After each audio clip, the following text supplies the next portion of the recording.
નમસ્કાર વિદ્યાર્થી મિત્રો, આજે આપણે હાઇઝનબર્ગનો અનિશ્ચિતતાનો સિદ્ધાંત વિશે વાત કરીશું. હાઇઝનબર્ગના અનિશ્ચિતતાના સિદ્ધાંતનું વિધાન થાય છે ઇલેક્ટ્રોનનું ચોક્કસ સ્થાન અને ચોક્કસ વેગમાન અથવા તો ચોક્કસ વેગ એકી સાથે નક્કી કરી શકાય નહીં. એટલે કે તમે જો ઇલેક્ટ્રોનનું ચોક્કસ સ્થાન અને ચોક્કસ વેગમાન એકસાથે નક્કી કરવા માંગતા હોય તો એકસાથે નક્કી કરી શકાય નહીં. એનું તમે ચોક્કસ સ્થાન માપવા જશો તો એનું વેગમાનમાં ફેરફાર આવશે અથવા વેગમાન બદલાઈ ગયેલું હશે, અને એનું ચોક્કસ વેગમાન માપવા જાઓ તો તમે એનું ચોક્કસ સ્થાન મળશે નહીં. એટલે બે એકસાથે ચોક્કસ ન મળે, બે એકસાથે ચોક્કસ માપી શકાય નહીં. અને એના માટે એને સમીકરણ આપ્યું delta x into delta px greater than and equal to h upon 4 pi, h upon 4 pi, જ્યાં ડેલ્ટા એક્સ છે એ સ્થાનમાં અનિશ્ચિતતા છે, સ્થાનમાં અનિશ્ચિતતા. ડેલ્ટા px છે એ વેગમાનમાં અનિશ્ચિતતા છે. અને આપણે જાણીએ છીએ કે વેગમાન p બરાબર m ઇન્ટુ v, વેગમાન બરાબર દળ ગુણ્યા વેગ. તો આ સમીકરણમાં વેગમાનમાં અનિશ્ચિતતા છે એની જગ્યાએ આપણે pxની જગ્યાએ શું લખશું? mvx. x એટલા માટે લીધું છે કે સ્થાન x હોય તો એ સમયે એનું વેગમાન એ રીતે દર્શાવે છે, બરાબર છે. માટે ડેલ્ટા એક્સ ઇન્ટુ ડેલ્ટા પીએક્સની જગ્યાએ આપણે એમ વીએક્સ લખી શકીએ. M VX greater than and equal to H upon 4 pi, જ્યાં એચ શું છે? પ્લાન્ક અચળાંક છે. એમ તો ઇલેક્ટ્રોનનું દળ છે, અને દળ અચળ હોય તો એમાં દળમાં ફેરફાર થાય નહીં, એમાં અનિશ્ચિતતા હોય નહીં, એટલે એનો તફાવત લઈ શકાય નહીં. તો એને અચળને આપણે બહાર કાઢી શકીએ. માટે delta x into m delta v x greater than and equal to H upon 4 pi. અચળ મૂલ્ય ગુણાકારમાં છે, સામે છે એટલે ભાગાકારમાં જશે. માટે delta x into delta v x greater than equal to H upon 4 pi m. આ સમીકરણને આપણે હાઇઝનબર્ગના અનિશ્ચિતતા નિયમ માટેનું સમીકરણ કહીએ છીએ. એનો મતલબ આ સમીકરણ ઉપર તમે કહી શકો કે જો તમે ઇલેક્ટ્રોનનું ચોક્કસ સ્થાન માપવા જાઓ, ઇલેક્ટ્રોનનું ચોક્કસ સ્થાન એટલે કે ઇલેક્ટ્રોનના સ્થાનમાં અનિશ્ચિતતા બિલકુલ ના હોય, તો આ અનિશ્ચિત મૂલ્ય છે એને ચોક્કસ કરી નાખીએ એટલે નિશ્ચિત મૂલ્ય કરીએ તો આનું મૂલ્ય ખૂબ જ ઓછું મળે. નિશ્ચિત મૂલ્ય એટલે અનિશ્ચિતતામાં ફેરફાર બહુ ઓછો હોય, સ્થાનમાં ફેરફાર બહુ ઓછો હોય. તો જેમ સ્થાનમાં ફેરફાર ઓછો હોય, અનિશ્ચિતતા ઓછી હોય તો નિશ્ચિતતા વધારે થશે. એટલે આ મૂલ્ય અનિશ્ચિતતા ઓછી હોય તો આ મૂલ્ય ખૂબ જ નાનું થાય. આ મૂલ્ય ખૂબ જ નાનું થાય અને આની સાથેનું ગુણાકાર છે એ આના બરાબર છે, તો આ મૂલ્ય વધી જાય. એટલે કે સ્થાન ચોક્કસ નક્કી કરવા જાઓ તો વેગમાં ખૂબ જ વધારો થાય, વેગમાં વધુ ફેરફાર જોવા મળે.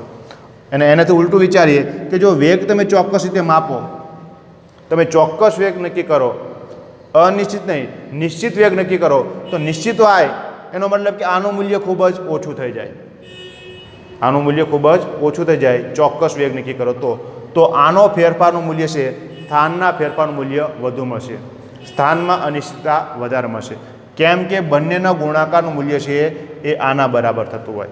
એટલે એક મૂલ્ય નાનું કરશો, સ્થાનને ચોક્કસ કરશો તો વેગમાં અનિશ્ચિતતા વધશે, વેગને ચોક્કસ કરશો તો સ્થાનમાં અનિશ્ચિતતા વધી જશે.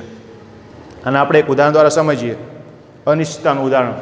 માનો કે તમને કોઈ બુકનું પેજ આપ્યું છે અને એ પેજની જાડાઈ કેટલી છે એ તમારે નક્કી કરવી છે, અને તમને જાડાઈ માપવા માટે એક અંકિત કર્યા વગરની પટ્ટી આપી છે. જેમાં માપન અંકિત કરેલા નથી.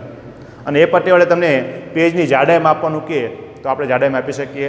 ના માપી શકીએ. તો માપનમાં અનિશ્ચિતતા વધારે આવશે. પણ હવે તમને એમ કે એ પેજની તમારે જાડાઈ માપવાની છે, પણ અંકિત કરેલી ફૂટપટ્ટી લઈને લઈ અને આપણે જાડાઈ માપશું તો આપણે જાણીએ છીએ કે જે આપણી માપપટ્ટી આવે છે એના કાપા વચ્ચેનું મિનિમમ અંતર છે એ 1 મિલીમીટરનું હોય. બે મોટા કાપા વચ્ચે 10 મિલીમીટર આવે એટલે 1 સેન્ટીમીટર થશે. તો પેજની જાડાઈ તો એના કરતાં પણ નાની છે. તો માપન કરેલી એટલે અંકિત કરેલી ફૂટપટ્ટી વડે પણ તમે પેજની જાડાઈ માપી શકો નહીં. તો તમારે જો પેજની જાડાઈ માપવી હોય તો પેજની જાડાઈ કરતાં ઓછું માપન કરી શકે એવા સાધનની તમારે જરૂર પડે. અને એવું સાધન તમે વાપરો તો તમે પેજની જાડાઈ માપી શકો. કેવું સાધન? કે પેજની જાડાઈ કરતાં પણ ઓછું માપન કરી શકે એવું સાધન. તો એના માટે તમારે વર્નિયર કેલિપર્સ કે માઇક્રોમીટર સ્ક્રૂ આવા સાધનની જરૂર પડે જે પેજની જાડાઈ માપી શકે. બરાબર છે? તો અહીંયા આપણે વાત કરીએ છીએ ઇલેક્ટ્રોનની.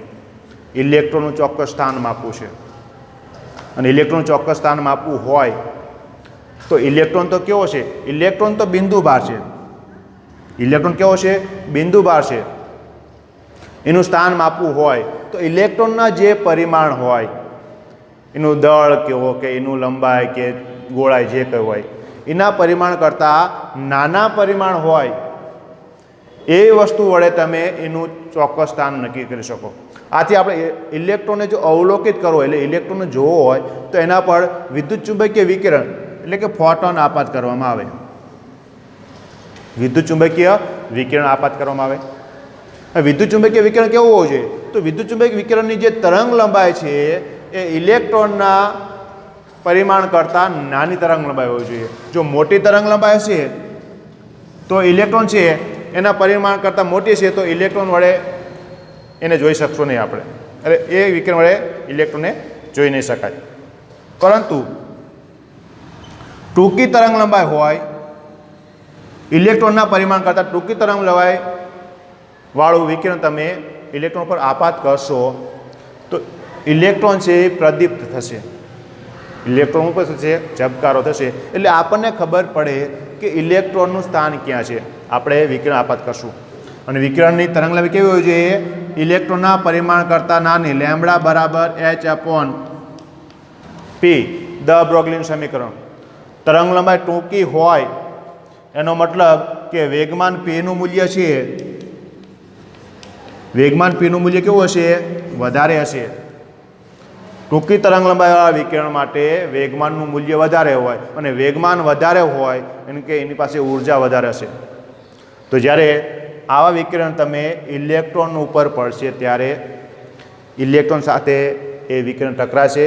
આપણે એનું સ્થાન તો જોઈ શકશું કારણ કે ઇલેક્ટ્રોન છે એ પ્રદીપ્ત થશે. પણ જ્યારે એ વિકિરણ એની સાથે ટકરાશે ત્યારે એને એ પોતાની ઉર્જા ટ્રાન્સફર કરશે અને ઇલેક્ટ્રોનને વિકિરણની ઉર્જા મળવાના કારણે ઇલેક્ટ્રોનનો જે વેગમાન છે એ બદલાઈ જશે. એટલે જ્યારે તમે ઇલેક્ટ્રોનનું સ્થાન નક્કી કરશો ત્યારે વેગમાન બદલાઈ ગયેલું હશે. અને જ્યારે તમે વેગમાન નક્કી કરવા જાઓ તો તે સમયે તેનું સ્થાન તમે ચોક્કસ રીતે નક્કી કરી શકો નહીં. બરાબર છે? એટલે આપણે ચોક્કસ સ્થાન નક્કી કરવા જશું, સ્થાન નક્કી થશે કે અહીંયા છે પ્રદીપ થયો, પણ એની ઉર્જા ટકરાવાને કારણે વિકિરણના કારણે ઇલેક્ટ્રોનનો વેગ બદલાઈ ગયેલો હશે. એટલે વેગમાન આપણે ચોક્કસ રીતે માપી શકીશું નહીં. અને વેગમાન જો ચોક્કસ રીતે માપતા હશું તો એનું સ્થાન ક્યાં છે એ કરી નક્કી કરીશું આપણે સ્થાન ચોક્કસ રીતે નક્કી કરી શકીએ નહીં. તો હાઇઝનબર્ગના આ સિદ્ધાંતનું મહત્ત્વ શું છે? હાઇઝનબર્ગના આ સિદ્ધાંતનું મહત્ત્વ શું છે? આનું શું મહત્ત્વ? કે ચોક્કસ સ્થાનનો નક્કી કરી શકે અને ચોક્કસ વેગમાન એકસાથે નક્કી ન કરી શકે. તેનું મહત્ત્વ એ છે કે આપણે જે બોહરના નમૂનામાં એવી ધારણા કરેલી કે ઇલેક્ટ્રોન છે એ કેન્દ્રની આસપાસ ચોક્કસ પથમાં ગતિ કરતો હોય, વર્તુળાકાર ચોક્કસ પથ એટલે કે પ્રક્ષેપ પથ કીધો. તો આ સિદ્ધાંત છે એ ઇલેક્ટ્રોનના પ્રક્ષેપ પથનો જે ધારણા છે એને નકારી કાઢે છે કે ના, ઇલેક્ટ્રોન કોઈ ચોક્કસ પથમાં ફરતો ના હોય. ચોક્કસ પથ માટે જે ચોક્કસ પથ શબ્દ વાપરે છે એટલે જેને કે પ્રક્ષેપ પથ છે એની નિવેદનને નકારી કાઢે છે. કેમ નકારી કાઢે છે? કેમ કે આપણે કહી શકીએ જો કોઈ વસ્તુ ચોક્કસ માર્ગમાં જ ફરતું હોય, ચોક્કસ માર્ગમાં જ ફરતું હોય તો તમે કહી શકો કે કોઈ સમય આ સ્થાને હશે અને એનું તમે સ્થાન જાણતા હોય તો કહી શકો અમુક સમય પછી અહીંયા પહોંચ્યું હશે, અમુક સમય પછી અહીંયા પહોંચ્યું હશે. કહી શકાય ને કહી શકાય. કોઈ વર્તુળાકાર માણસ દોડતો હોય અને એ દોડતો એની સ્પીડ નક્કી હોય, એનો માર્ગ પણ નક્કી હોય તો તમે કહી શકો કે અત્યારે અહીં છે, ટાઈમ જો લો 5 સેકન્ડ પછી અહીંયા જ પહોંચ્યો હશે, 10 સેકન્ડ પછી ત્યાં અહીંયા પહોંચ્યો હશે, 15 સેકન્ડ પછી ત્યાં અહીંયા પહોંચ્યો હશે. એનો મતલબ કે તમે એનું સ્થાન અને વેગ ચોક્કસપણે માપી શકો જો એનો પથ ચોક્કસ હોય તો. પણ ઇલેક્ટ્રોનનો પથ ચોક્કસ નથી. એટલે કે પ્રક્ષેપ પથની જે ધારણા હતી એ અહીંયા નકારી કાઢવામાં આવી. ખ્યાલ આવી ગયો? કોઈ વસ્તુનો જો પ્રક્ષેપ પથ હોય, ચોક્કસ પથ હોય તો આપણે કહી શકીએ કે કોઈ કાર છે વર્તુળાકાર માર્ગમાં ફરે છે, 100ની સ્પીડે ફરે છે, 1 સેકન્ડમાં અહીં હતી તો બીજી સેકન્ડે ક્યાં પહોંચી તમે ગણતરી કરી અહીં પહોંચી હશે, આ સમયે અહીં પહોંચી હશે, એવું કહી શકાય. એનો વેગમાં ફેરફાર થયો હશે તો એ પણ કહી શકો વેગમાં કેટલો વધારો થયો કે 110ની સ્પીડ થઈ જાય તો અત્યારે અહીં હશે, 120ની સ્પીડ થઈ તો અત્યારે અહીં હશે, તો એનું તમે સ્થાન કહી શકો, એનું વેગમાન પણ કહી શકો જો પ્રક્ષેપ પથ હોય તો. એટલે હાઇઝેનબર્ગનો અનિશ્ચિતતાનો સિદ્ધાંત છે એ ઇલેક્ટ્રોનની પ્રક્ષેપ પથ ચોક્કસ જે કક્ષાની વાત કરતી હતી એ ધારણાને નકારી કાઢે છે. બરાબર છે? બીજું, હાઇઝેનબર્ગનો અનિશ્ચિતતાનો સિદ્ધાંત છે એ ઇલેક્ટ્રોન જેવા સૂક્ષ્મ કણને જ લાગુ પાડી શકાય. ઇલેક્ટ્રોન જેવા સૂક્ષ્મ કણને જ લાગુ પાડી શકાય. કોઈ મોટો પદાર્થ હોય જેને આપણે સ્થૂળદર્શી પદાર્થ કહીએ, જેનું દળ મોટું હોય, એવા પદાર્થ માટે આ નિયમનું કોઈ મહત્ત્વ રહેતું નથી. તો આપણે ઉદાહરણ જોઈએ કે કેમ સૂક્ષ્મ કણને જ લાગુ પાડે. મોટા પદાર્થ માટે આ નિયમની કોઈ મહત્ત્વ રહેતું નથી. એનું એક આપણે ઉદાહરણ જોઈએ. બરાબર છે? માનો કે એક પદાર્થ છે, એ પદાર્થનું દળ છે, ધારો કે પદાર્થનું દળ છે 1 મિલીગ્રામ, એટલે કે 10⁻⁶ કિલોગ્રામ છે, 10⁻⁶ કિલોગ્રામ છે. આ પદાર્થ માટે આપણે હાઇઝેનબર્ગનો અનિશ્ચિતતાનો સિદ્ધાંત લાગુ પાડીએ. Delta x into delta VX બરાબર એચ એટલે 6.626 ગુણ્યા 10⁻⁴ જૂલ ઇન્ટુ સેકન્ડ છેદમાં 4 પાઈ એટલે 3.14 ગુણ્યા એમ 4 પાઈ એમ, એમ એટલે 10⁻⁶ કિલોગ્રામ, 10⁻⁶ કિલોગ્રામ. તો તમે આનું સાદુરૂપ આપશો delta x into delta v x, તો આનું તમને સાદુરૂપ મળશે 10⁻28. ડેલ્ટા એક્સ સ્થાનમાં ફેરફાર છે એને આપણે મીટરમાં કહીએ, ડેલ્ટા વી એક્સ છે એ વેગમાં ફેરફાર છે એટલે મીટર પ્રતિ સેકન્ડ. તો આનો એકમ થશે 10⁻28 મીટર સ્ક્વેર પ્રતિ second. Delta x into delta v x. આ બેનું મૂલ્ય ગુણાકારનું મૂલ્ય ખૂબ જ ઓછું મળે છે, 10⁻28 જેટલું. હવે તમે એમ કહો કે આનો ચોક્કસ સ્થાન નક્કી કરવું છે. સ્થાનમાં કોઈ અનિશ્ચિતતા નથી, ચોક્કસ સ્થાન છે. ચોક્કસ સ્થાન એટલે કે અનિશ્ચિતતાનું મૂલ્ય ખૂબ જ ઓછું છે. માનો કે 10⁻8 છે, ડેલ્ટા એક્સ બરાબર 10⁻8 મીટર છે, એટલે ચોક્કસ સ્થાન છે એવું કહી દઈએ. તો ડેલ્ટા વી એક્સનું મૂલ્ય કેટલું થશે? 10⁻28 અને ડેલ્ટા એક્સને સામે જવા દઈએ, અહીં થશે 10⁻8. આ મીટર સ્ક્વેર પ્રતિ સેકન્ડ અને અહીંયા આવશે મીટર. 10⁻8 ઉપર જવા દો તો ડેલ્ટા વી એક્સ બરાબર 10⁻20 મીટર સ્ક્વેર પ્રતિ સેકન્ડ. એનો મતલબ કે ચોક્કસ સ્થાન નક્કી કરો તો વેગમાનમાં અનિશ્ચિતતાનું મૂલ્ય પણ ખૂબ જ નાનું મળે છે. વેગમાનમાં એટલે કે વેગમાં કોઈ ફેરફાર જોવા મળતો નથી. એટલે મોટો પદાર્થ હોય, મોટો પદાર્થ એટલે કે મિલીગ્રામમાં, જેનું દળ મિલીગ્રામમાં પણ હોય, એના માટે આ નિયમનું કંઈ મહત્ત્વ રહેતું નથી. પરંતુ જો ઇલેક્ટ્રોન જેવો સૂક્ષ્મ કણ હોય, ઇલેક્ટ્રોન માટે ઇલેક્ટ્રોનનું દળ છે m બરાબર 9.31 ગુણ્યા 9.1 ગુણ્યા 10⁻31 કિલોગ્રામ. આટલું દર છે. આના માટે આપણે હાઇઝનબર્ગનો અનિશ્ચિતતાનો સિદ્ધાંત લાગુ પાડીએ તો શું થશે? Delta x into delta v x બરાબર એચ અપોન 4πm. એચ બરાબર શું થશે? 6.626 ગુણ્યા 10⁻34 જૂલ ઇન્ટુ સેકન્ડ. 4π એટલે 3.14 ગુણ્યા m 9.1 ગુણ્યા 10⁻31 કિલોગ્રામ. અને આનો સાદુરૂપ તો આનું મૂલ્ય આવશે 10⁻4. સ્થાન એટલે મીટર અને વેગમાં ફેરફાર એટલે મીટર સ્ક્વેર પ્રતિ second. Delta x into delta v x. તો બેના ગુણાકારનું મૂલ્ય આની સરખામણીમાં જે 10⁻8 આવતું હતું એની સરખામણી ઘણું વધારે કહેવાય. 10⁻28 હતું અહીંયા બંનેનું ગુણાકારનું મૂલ્ય, એની સાપેક્ષમાં આ બંનેના ગુણાકારનું મૂલ્ય ઇલેક્ટ્રોન માટે ખૂબ જ વધારે કહેવાય. હવે અહીંયા તમે માનો કે ઇલેક્ટ્રોનના સ્થાનમાં અનિશ્ચિતતા ડેલ્ટા એક્સ બરાબર 10⁻8 મીટર લઈએ, એટલે કે ચોક્કસ સ્થાન કરી નાખ્યું. અનિશ્ચિત ન કહેવાય આને.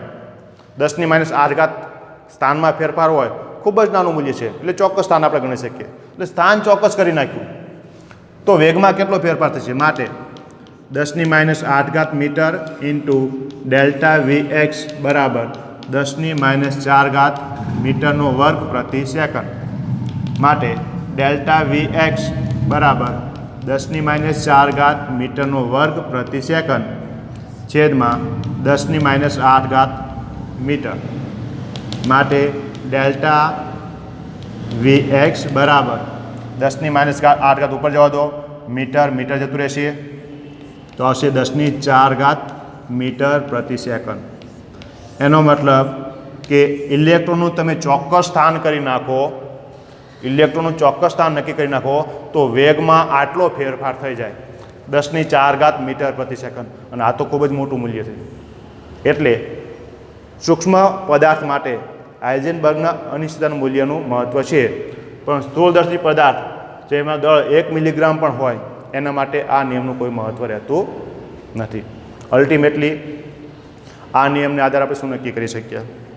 આ નિયમને આધારે આપણે એવું કહી શકીએ કે ઇલેક્ટ્રોનનું ચોક્કસ સ્થાન અને ચોક્કસ વેગમાનના આધારે આપણે જે પ્રક્ષેપ પથ હતો ચોક્કસ પથમાં જ ઇલેક્ટ્રોન ઘૂમતો હોય એને નિવેદનને નકારી કાઢ્યું. એની જગ્યાએ ચોક્કસ શબ્દની જગ્યાએ આપણે વાપરી શકીએ કે ઇલેક્ટ્રોનનો આપેલ સ્થાન અને વેગમાન. આપેલ સ્થાન એટલે સ્થાન અને વેગમાનની સંભાવના વડે દર્શાવવામાં આવ્યા. અને ઇલેક્ટ્રોનના સ્થાન અને વેગમાનના સંભાવનાને આધારિત આપણે બોરના પરમાણુ નમૂનાને નકારી કાઢ્યો અને એક નવો નમૂનો છે જે ઇલેક્ટ્રોનને સંભાવના દર્શાવે છે. એ નમૂનાને આપણે વાત કરીશું, જેને કહીશું ક્વોન્ટમ યાંત્રિકીનો નમૂનો.